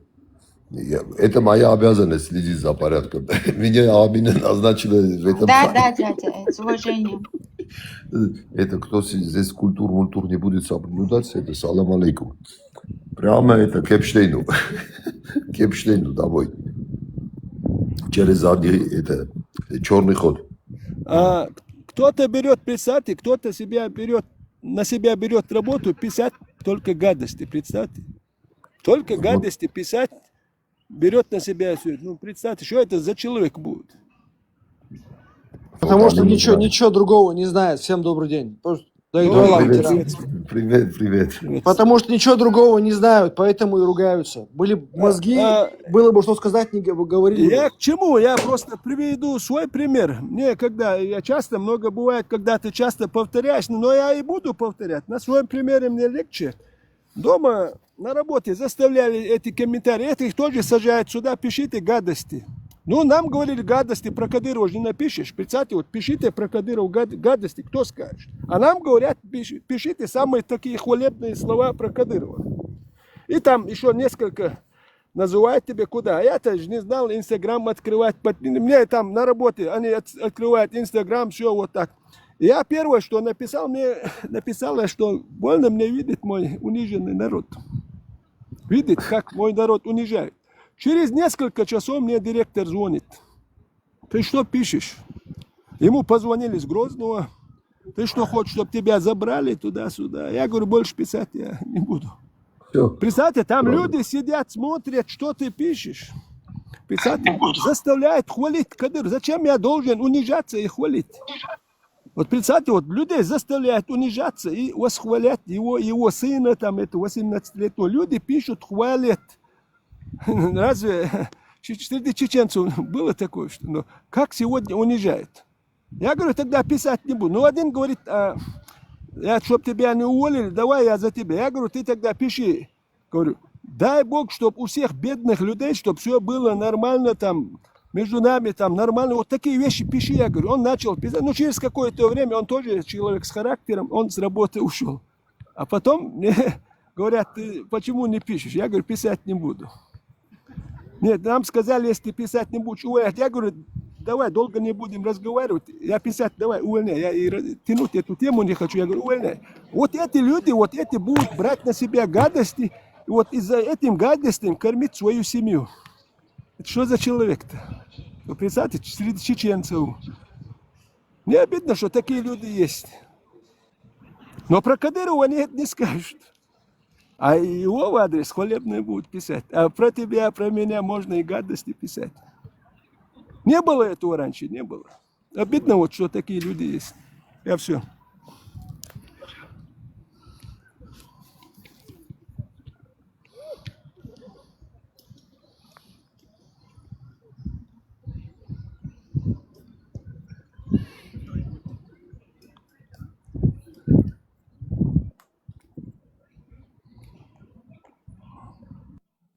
О, антивирус поднялся. Маршо, добро пожаловать. Первый раз вижу, чтобы он поднялся. А вот дальше ваша годовая мокш ай.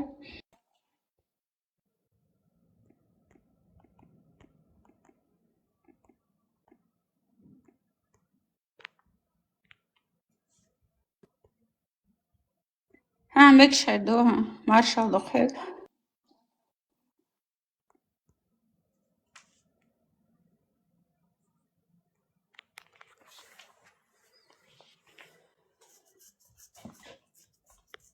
Он сделал первый шаг. Все остальное потом.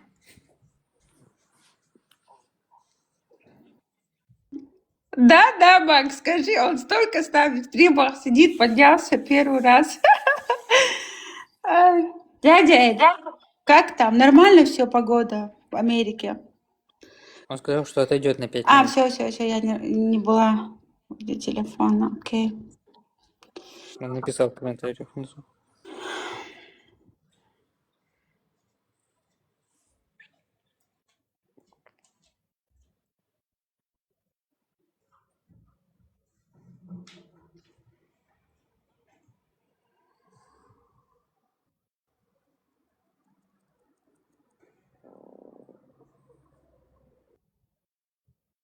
Я обычно с работы возвращаюсь, бывает, там у меня 2 шифта есть, один шифт у меня типа утренний, другой у меня ночной.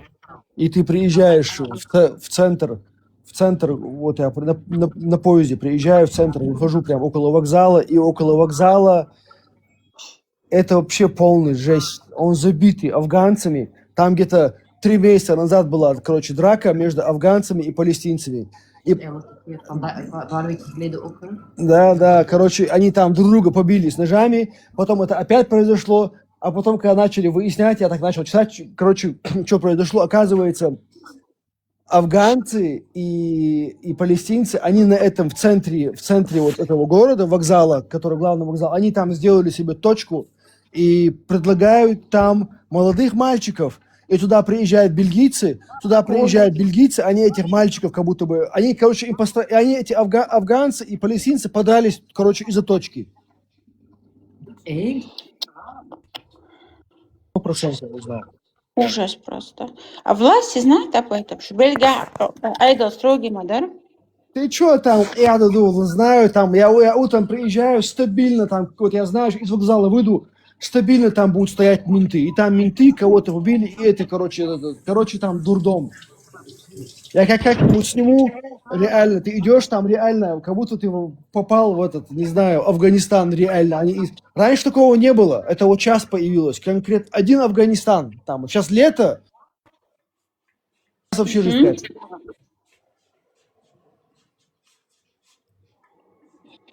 Хунгейна, море, бат, Ирсяшу. От Бельгии же недалеко, да, по-моему, берег, еще Да, но мы обычно в Голландию ездим. تيجي خاص دمعت наверное. أخبار звук nog deze. Ik moet worden geen woord als weer bewaken.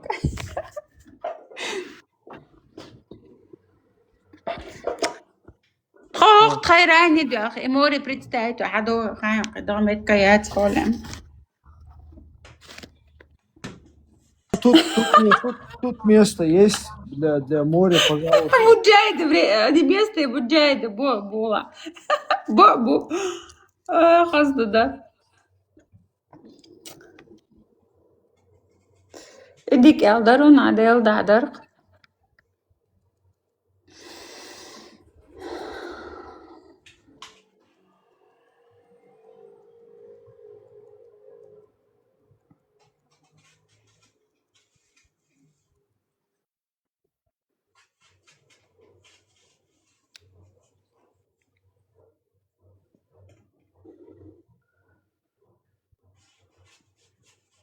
Да. Subliminal. Ahai Maxis, Hayet, Tobla Salam, Hayuchara, Somrata. Валейкум ассалам. Валейкум ассалам.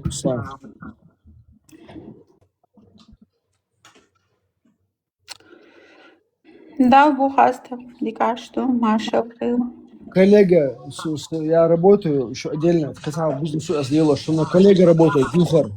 Он все локовый, старше меня, где-то 53 ему, 52, 53. По разу с ним пытался, очень сложно эту тему говорить именно, когда старше бывает. Если у меня коллега был бы как ветеран, я бы сразу нашел бы общий язык. Но приходится... Не, я пытался, он вообще даже не хочет слушать. Ой, ветеран, Хагейна, да, не понравится, хаугуру, хажа, попытаться, да? Аймилуху, уж надежный что-нибудь, баба, мухалда.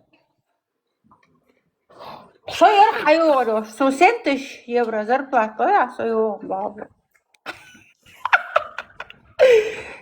Бабу тягать, а 7 тысяч евро лучше.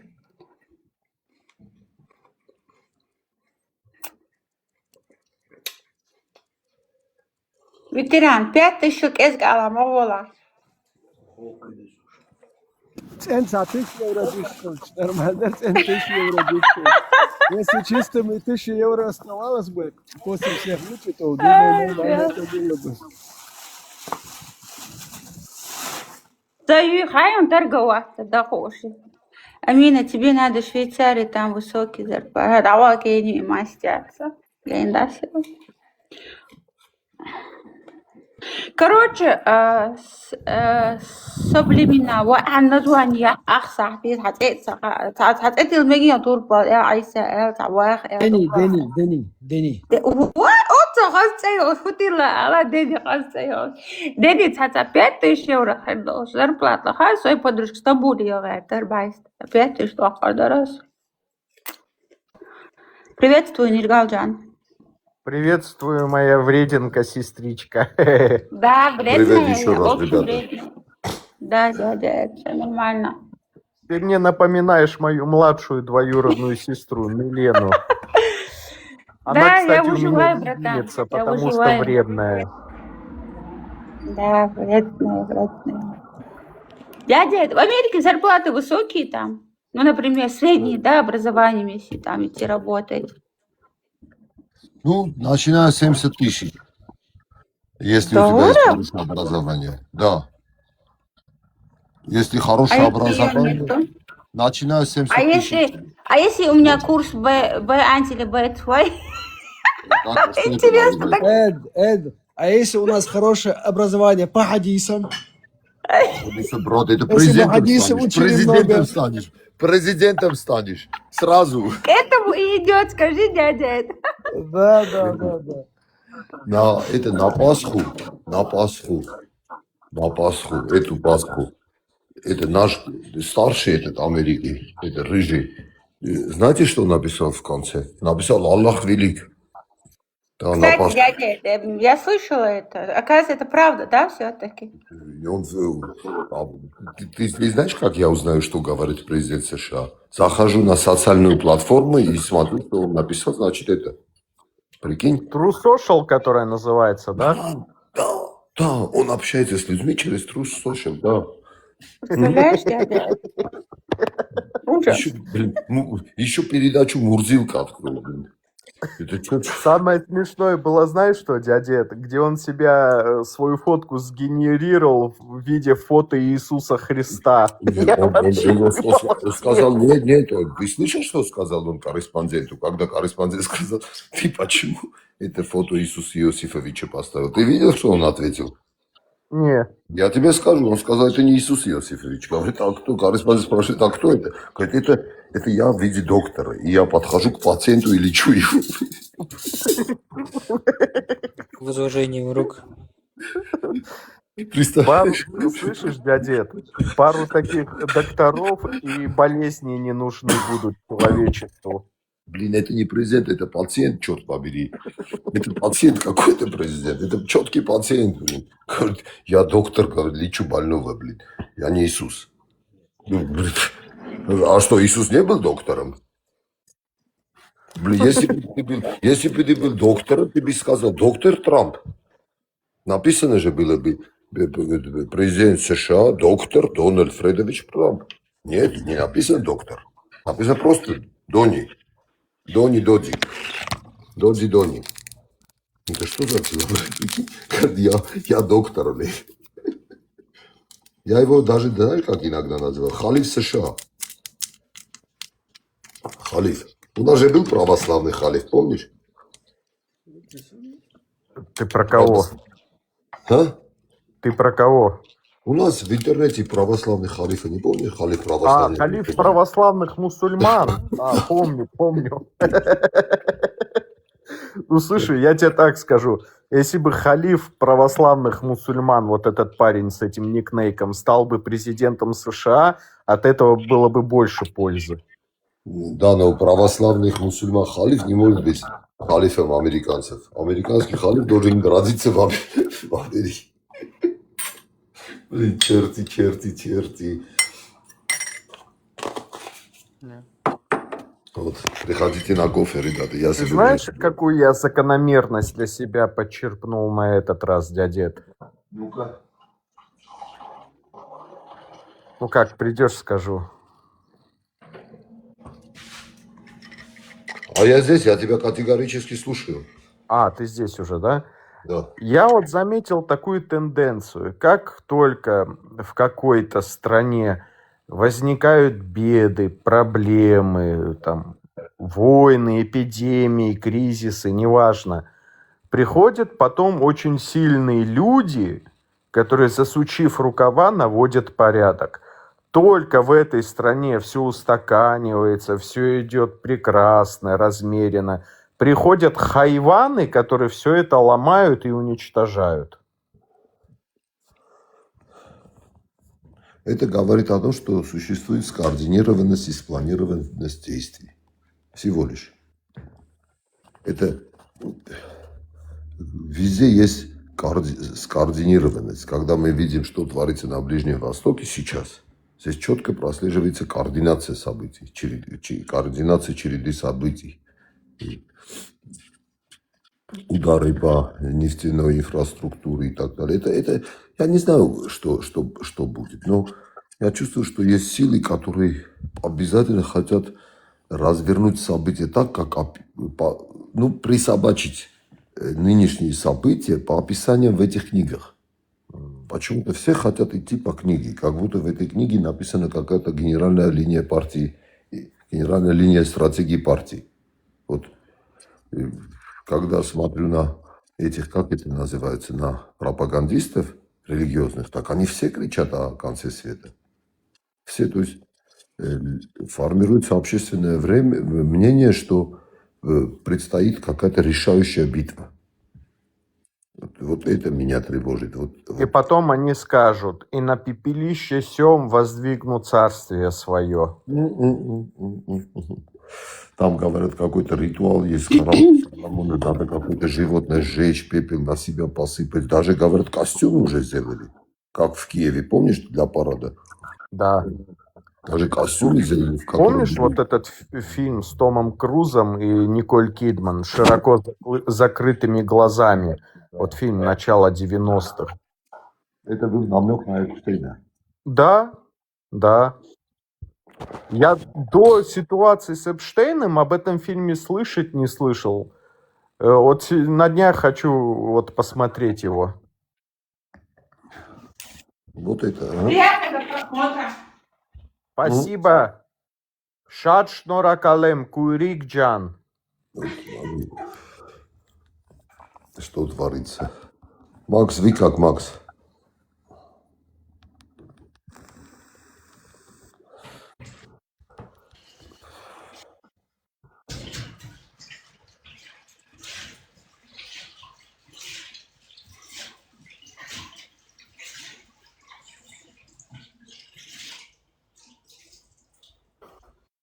Надо сегодня у мамы попросить рецепт гата. Я скину Амине, а Амина покажет своей маме. Пусть побалует себя армянскими вкусняшками. Обязательно. Особенно гата хорошо идет под кофе, либо под горячее молоко с какао. Не соблазняй, все, хватит. Нельга, не соблазняй меня. О, ты еще кюфту не пробовала.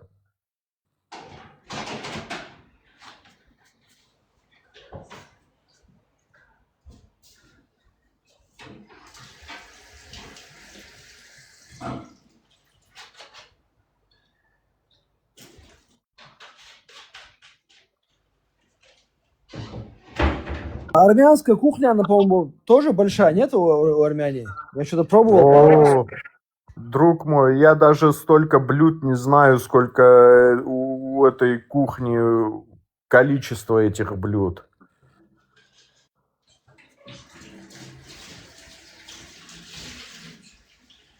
Одно знаю точно, что когда я первый раз ехал в Армению, потом вернулся из Армении, я потолстел на 17 килограмм.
Ветеран.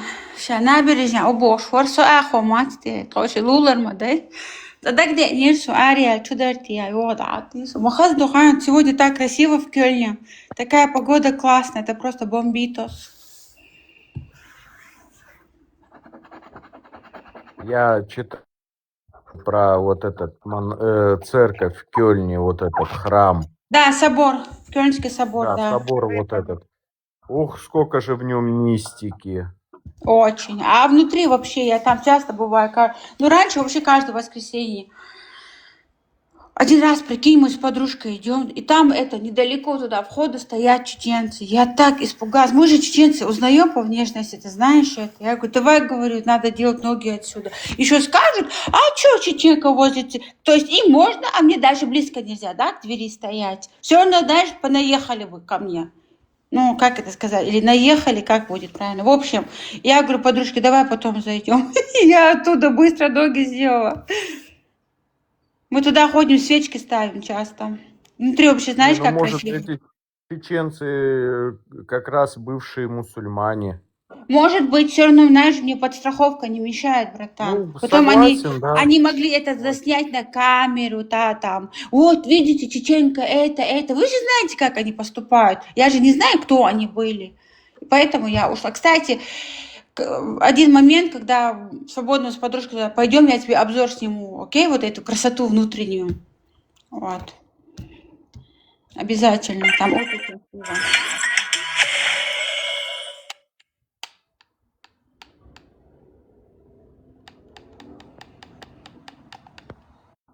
Я сегодня, кстати, прочел, что Мухаммад, оказывается, как бы в тотале он за 12 лет он, короче, начал около 80 разных этих битв и войн, типа, короче, он сделал за 12 лет.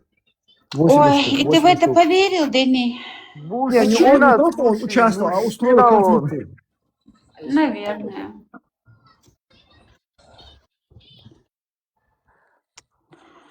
Сомневаюсь, конечно. У него все эти битвы, все войны, большинство были женщинами, Дэнни, чем... Привет, Эро, привет, Эро. Эро мой друг. Пусть поднимается, если хочет. Он, наверное, в машине, в движении. Работы возвращается домой уже. Давай, Самое не буду смотреть дома. интересное, что до того, как люди узнали, кто такой Иисус бен Иосифович или Мухаммад ибн Абдуллаевич, когда вот их не было, люди жили в мире, ну, в относительном мире, войн в таком количестве, с такими короткими промежутками мира не было. Было больше промежутков мира, чем войн. Вот до прихода ислама и христианства. Беньямин Нетаньяху за 3 года 7 государствами не успел воевать, так что ему до Мухаммеда еще есть дорога развиваться. 7 стран, и 6 или 7 стран. С Сирией успел. С Ираком успел, Ирак тоже салам алейкум сделал. Это Иран, ну, естественно. Кто там у нас? Йемен бил, по Йемену бил. Кого еще бил? Бил как мог. Я знаю одно, дядя. Когда... Это с Ливаном тоже. Ливаном война была. Сирия была. Израильско-ливанская война, израильско-сирийская война, израильско-иракская война, израильско-иранская война. Смотри, израильско-йеменская война. 5. Вот 5-6 стран. Я знаю одно, дядя. Когда армяне и евреи сплотятся друг с другом, тогда мы, ассирийцы и езиды, снова станем хозяевами на своей исторической Вы, извините, прошу прощения, здесь я вынужден с вами не согласиться. Смотрите, дело в том, что в каждом народе сейчас есть элиты. У чеченцев есть своя элита. Например, чеченская элита – это лорд. Дагестанская элита – это Меликов. Армянская элита сегодня – это Пашинян. Турецкая элита – Эрдоган. Еврейская элита – это Нетаньяху. Элиты нехорошие, понимаешь? Элиты больны. элиты, которые руководят этими Да? народами, назначены больными. Поэтому никогда, пока такие элиты руководят, никакой дружбы между народами не будет. Никакой. Эти элиты как раз зарабатывают свой политический капитал на вражде, на войнах. Это не созидательные элиты, это разрушительные элиты. Эти элиты не отображают устремления своих народов. Эти элиты совершают действия по всемирному глобализму, а именно и транслируют ислам, транслируют другие глобалистские идеи, транслируют разъединение внутри народов, транслируют вражду. Смотри, чеченцы выходят по кто не чеченец, кто не мусульманин, тот не чеченец. То есть все чеченцы до исламского периода автоматически аннулируются. Все чеченцы. И кто не христианин, тот не армянин. Все армяне не христианского вероисповедания, все аннулируются. Ты понимаешь, что делают? Делают вражду, непримиримость. Чеченец, который вышел из ислама, становится изгоем в чеченском обществе. Чеченка, которая не хочет жить под таким прессом, становится изгоем и становится объектом насмешек, ухмылок, порицаний, укоров. Вся ненависть, которая собрана в народе, отображается на 23-летней девочке. Представляете? И народ умышленно загоняет в болезнь, психическую болезнь. Что идти воевать в Украину Мне против... вчера задали вопрос. Смотри. Идти в Украину воевать против незнакомого тебе народа, который никогда против чеченского народа ничего не делал, это не харам, это халал. И вместо того, что...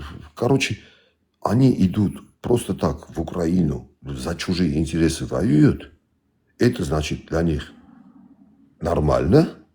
И одновременно у них духа хватает идти 23-летнюю девочку так обращаться с ней. Притом мать однолетнего ребенка. Ты понимаешь, как у них в мозгах все поменяли настройки у людей? Ты представляешь, как они поменяли настройки, что после того я видел в социальных сетях людей, не людей, извините, животных, ходящих на задних лапах двух, да, которые радовались, которые говорят, туда я и до друга этой девочки. 23 года, черт побери. Да, я же выложил фотографию с этой девочкой. Ну, ты понял, мы с тобой поняли, о ком мы говорим. Да, Там один хайван так и написал мне в комментарии, типа, как же он написал сейчас, типа, ой, типа, неважно, одобрительный комментарий. того, чего добивалась. Да, говорю, одобряющий комментарий. Совершенно верно. Да. Да. Вот представляешь, как поработали за 70 лет с этими людьми. Как поработали. Что вот такой эффект. Представляешь, как над ними поработали. Как у них мозги поменяли. Вот. Это 70 лет непрерывной. Представляешь, они готовы простить высылку в Казахстан, отправку их юношей в Украину. Они все готовы простить, а эту девушку вот не готовы. Ну, простить, ну это уже чересчур. Типа. Эта девушка типа перешла красные линии. Идти посылать свою молодежь в Украину на чужую войну, это нормально. Да? А сохранить жизнь этой девушки ненормально. Вот. Вот до чего они. Вот какое мнение формировано внутри этого народа. И причем самое страшное... Мне говорили, отец этой девочки стеснялся из дома выходить. Ты представляешь, возможно, даже отец не хотел этого делать. Но в обществе такие настройки... Запугали. Что... Угу. Он не может дальше Дядя, ты самое понимаешь, что ужасное? Эти нарративы насаждает людям. Вот кто насаждает эти нарративы, верили в собственную ложь, понимаешь? Угу. Они себя такими богами ощутили, что они властны решать, жить кому-то или кому-то умереть, понимаешь? Да. К сожалению, это так. Они думают, что если я сейчас пойду в туалет и начну спражняться, я настолько, я божественный, что я буду спражняться золотом, блин. Они себя, эти сукины дети, возвеличили в ранг богов. Ну, вот и приехали. Вот и приехали. Вот вчера один выродок мне написал: так ты чё, язычник? Мгм. Я говорю, послушай, я говорю, сюда, я говорю, говяжий, во-первых, не язычник, а атеист. Но мне будет куда приятнее, если меня будут называть язычником, чем быть такой маромойкой, которая называет себя христианином и при этом идет, проклинает всех вокруг себя. Всех. Тебе кто дал право проклинать людей? Скотина. Твои предки до принятия христианства были язычниками. Ты своих предков тоже будешь проклинать? Эргл, факт остается фактом. Сегодня они есть. И христиане, и мусульмане. Это факт. Ты никуда от этого не денешься. Это не значит, их надо делать врагами. Дело в том, что они есть. Но они обязаны, они должны. Именно глагол слово должны. Они должны терпеть и родноверов среди своих народов. Если мы терпим мусульмане, они должны тогда терпеть нас. Не могут терпеть, значит, мы не будем их терпеть. То мы терпим. Они тоже наши. Они тоже люди. Мусульмане тоже люди. С ними надо говорить, общаться. Они тоже дети народа. Безусловно, я согласен, Да я не не тут, спорю. Вон, дядя. Максис, Что? мусульманин. Нет, Ни договор разу о от спасении. него... Люди, которые готовы вести диалог, которые готовы сесть за стол, да, круглый стол, без острых углов. Здесь, чтобы вот эта девушка стала христианкой, да, если ее обвинят в принятии чужой религии, она спокойно может обвинить любого чеченца в принятии чужой религии. Да. Да, если смотреть Безусловно. на религию как на чужую и родную, все равно ни ислам, ни христианство не являются родной религией чеченцев. Поэтому один взял веру, религию арабов и обвиняет другую чеченку, которая взяла религию там, иудеев, римлян, я не знаю, не имеет значения. Взяла, да нифига себе. Ты, блин,